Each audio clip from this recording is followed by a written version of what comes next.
Hello everyone, study 360.0 में आपका स्वागत है। आज आप बात करेंगे भारत के निर्वाचन आयोग के बारे में। निर्वाचन आयोग को चुनाव आयोग के नाम से भी जाना जाता है।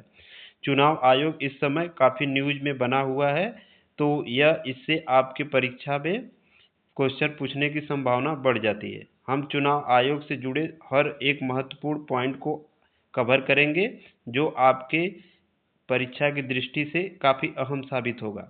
तो चुनाव आयोग को पढ़ने से पहले हम इसके बेसिक इन्फॉर्मेशन की बात कर लें।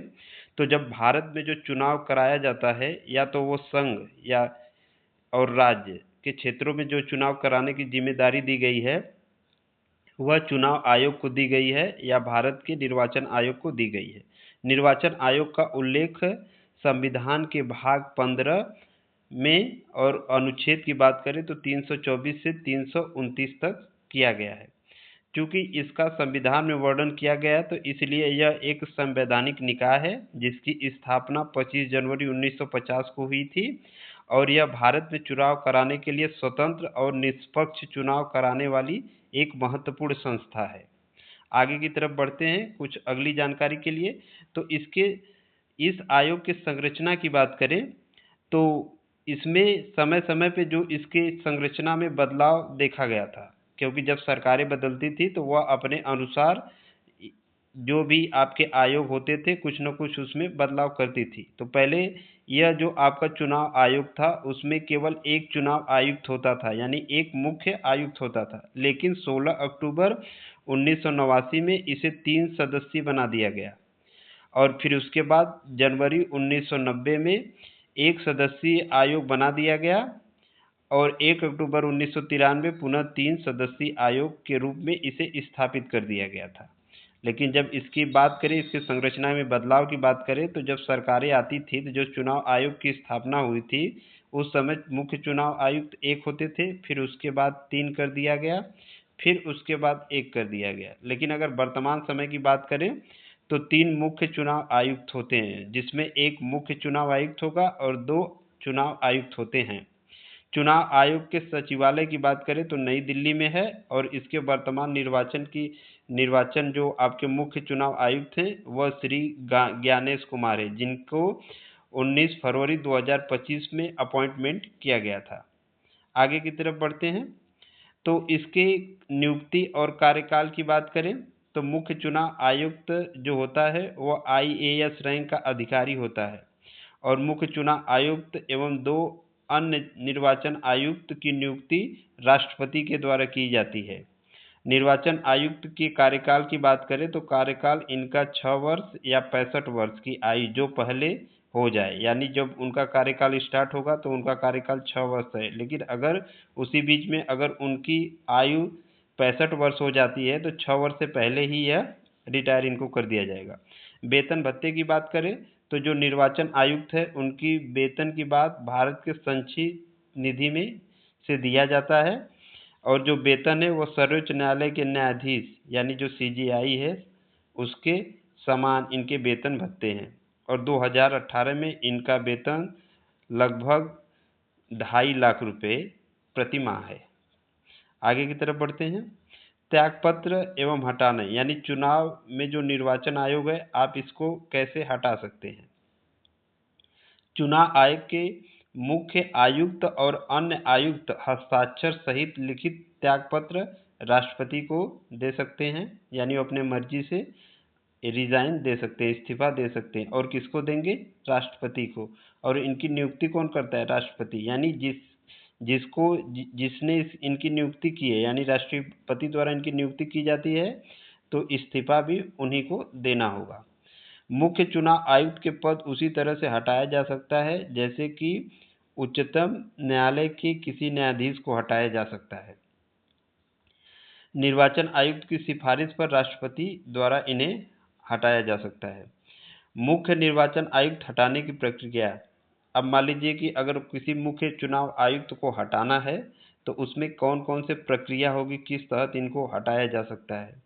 तो संसद के दोनों सदनों में उपस्थित मतदान करने वाले सदस्यों की कुल संख्या का 2/3 विशेष बहुमत की आवश्यकता होती है।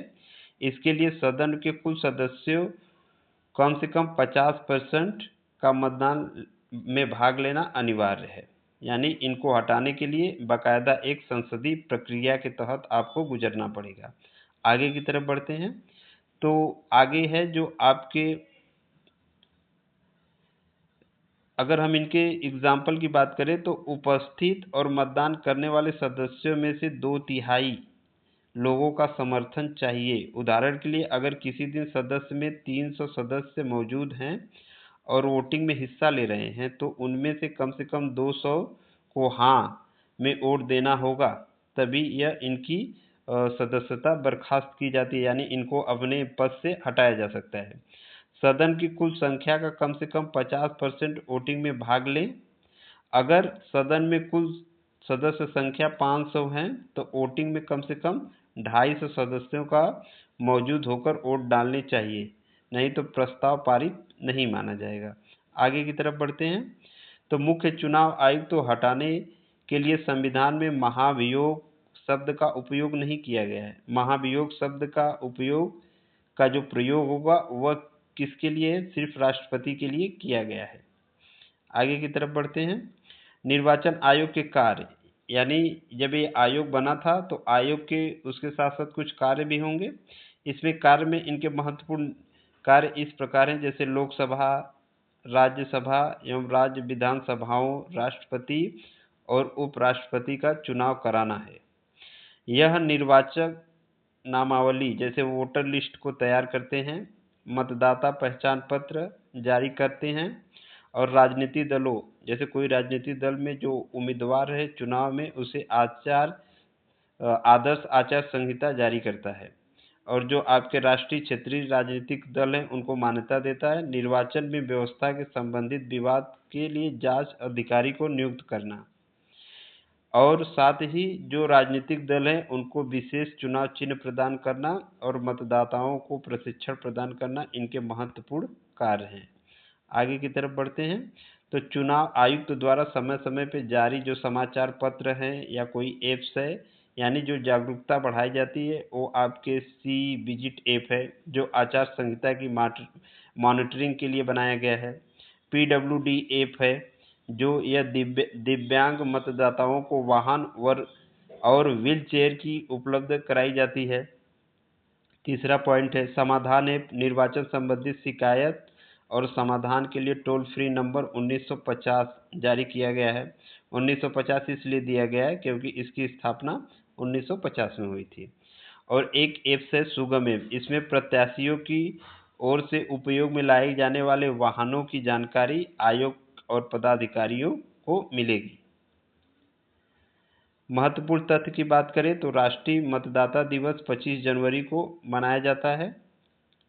राष्ट्रीय मतदाता दिवस 25 जनवरी 2011 को पहली बार मनाया गया था, यानी इसकी जो शुरुआत हुई थी राष्ट्रीय मतदाता दिवस मनाने की वह आपका 2011 से हुई थी। ईवीएम का पूरा नाम इलेक्ट्रॉनिक वोटिंग मशीन है। वीवीपैट का पूरा नाम voter verified paper audit trail है।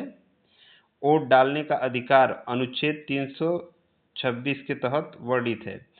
प्रथम मुख्य चुनाव आयुक्त सुकुमार सेन थे। वहीं महिला प्रथम आयुक्त की बात करें तो BS रमा देवी थी।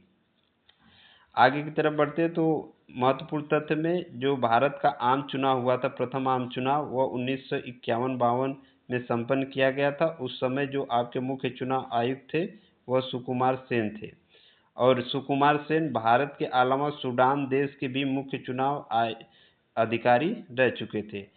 राष्ट्रपति चुनाव संबंधित विवाद का निपटारा करने के लिए सुप्रीम कोर्ट में आपको जाना पड़ेगा और इसमें जो अनुच्छेद है यह 71 के तहत सुप्रीम कोर्ट सुनवाई करता है।